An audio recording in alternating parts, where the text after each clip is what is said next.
long time. 5 years, to be exact. Not that she missed that kind of closeness. If anything, its absence was a relief, which was probably why Sloane knew nothing about Charlotte's December curse.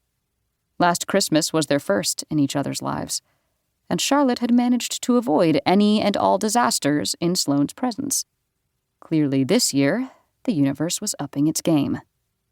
"Holy shit, that's why the elevator isn't working?"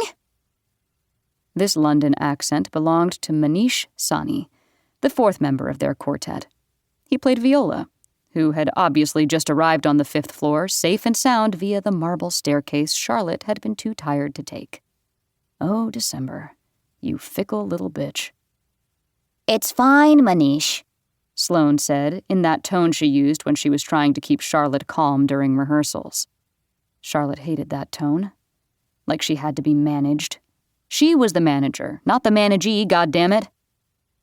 The elevator's walls seemed to close in on her then, as if to say, "Oh, really?" Charlotte hugged her violin case to her chest and whimpered. "Sweetie, it's okay," Sloane said softly, which only made Charlotte's panic rise like lava inside a brewing volcano. She hadn't meant for that whimper to be audible, but in her defense, she'd been stuck in this cage for a good 15 minutes and she was about to lose her shit. Maybe she should give in. Let December win, because it was only the 7th, and the jammed elevator was already the 3rd mishap of the day. The first misfortune was easy to chalk up to coincidence. It was New York City in December, after all, so when Charlotte had stepped off the curb at the crowded street corner by her apartment early this morning, and been promptly jostled so vigorously she'd ended up ankle-deep in a slushy puddle, her tea upturned and mixing with the snow and ice, she'd tried to shake it off. Sure, her brand-new leather boots didn't appreciate the dip, but maybe that was just what she got for wearing them the day after the season's first snowfall, light as it had been. The second calamity happened hours later, while she was grading finals for her arranging for strings class in her office at the Manhattan School of Music. It was the last day of the semester before break, and grades were due by 4 o'clock that afternoon. Her vision had started to blur, and she realized she hadn't yet had a single drop of caffeine.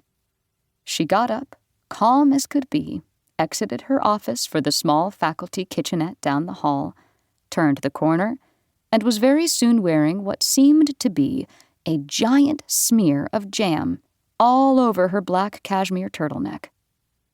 "Oh my God, Miss Donovan, I'm so sorry!"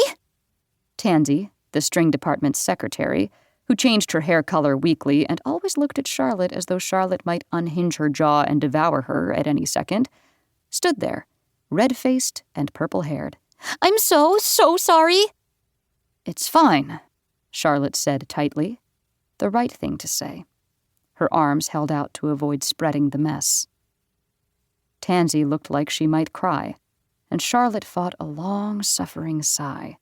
Instead, she forced a smile and chose to focus on the pleasant aroma of what smelled like raspberry pepper jam currently modeling her sweater.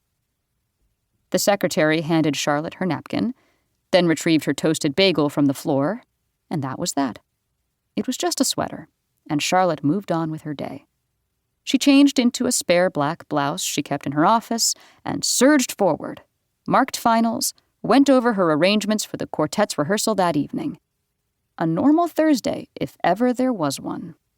At least, that's what she told herself.